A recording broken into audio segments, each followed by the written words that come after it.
Julia Sims is the heart of her family, a hard worker, and the survivor of a massive cardiac arrest.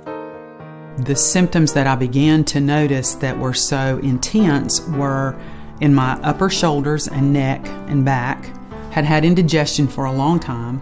I was extremely exhausted, past anything that I had ever felt before. Her husband Jeff and daughter Brett left home thinking she was recovering from a bad bout of the flu. By coincidence, they returned home at the same time, and as it turned out, just in the nick of time. We come in, go directly upstairs. Julia was laying in the bed. She actually sat up in the bed and was chatting with us. And that was the first time she really had, like, her personality back. I put a pair of shoes in the closet, and when I turned back around, Julia's head was down, sitting on the bed.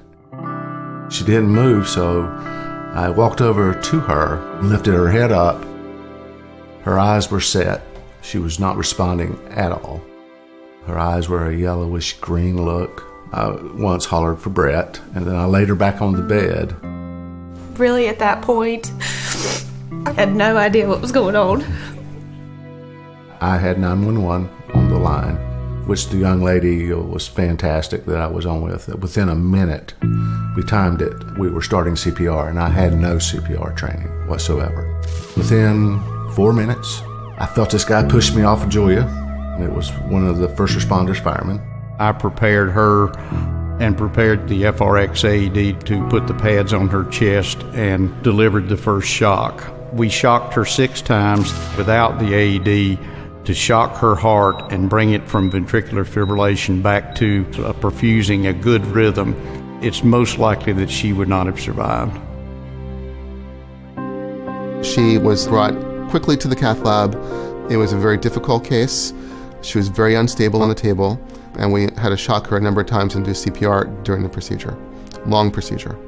Ultimately, after several hours operating on her, she left the cath lab alive. Tenuous, but alive. In my opinion, the planets really aligned that day. Had Julia been by herself, the outcome would not have been as it is now. After being in a coma for 10 days, Julia came to with a little memory loss, but minimal damage. I feel great. I feel great. My daughter helps me out a lot around the house, and husband helps me out a lot. Everything's worked much better and quicker than I ever dreamed it would. To see someone in the condition Julia was in when we started, and to see her today, it's truly amazing. Now that she is recovering, Julia is on a mission to be healthy and spread the word about how to know when you're facing sudden cardiac arrest. The classic sign is crushing chest pain. Pressure that's episodic, that radiates into the throat, the jaw, down the arm, associated with shortness of breath, sweatiness. Those are kind of the classic signs.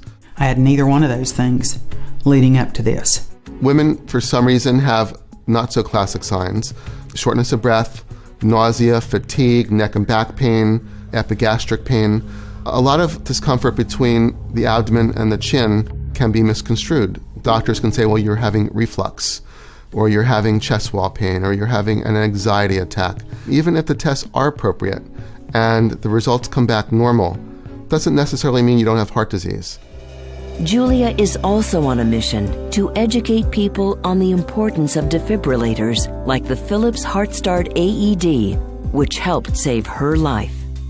Without the defibrillator, I don't think I would have been here.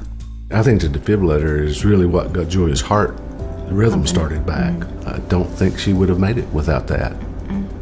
AEDs definitely save lives. They save lives because there's no other way to get the heart in rhythm. And if the heart stops and there's no circulation, the patient is dead. Had she not had the quality CPR or defibrillation, we would have had a different outcome. That allowed her to get to the hospital. It's imperative that automated defibrillators be available in every city and town.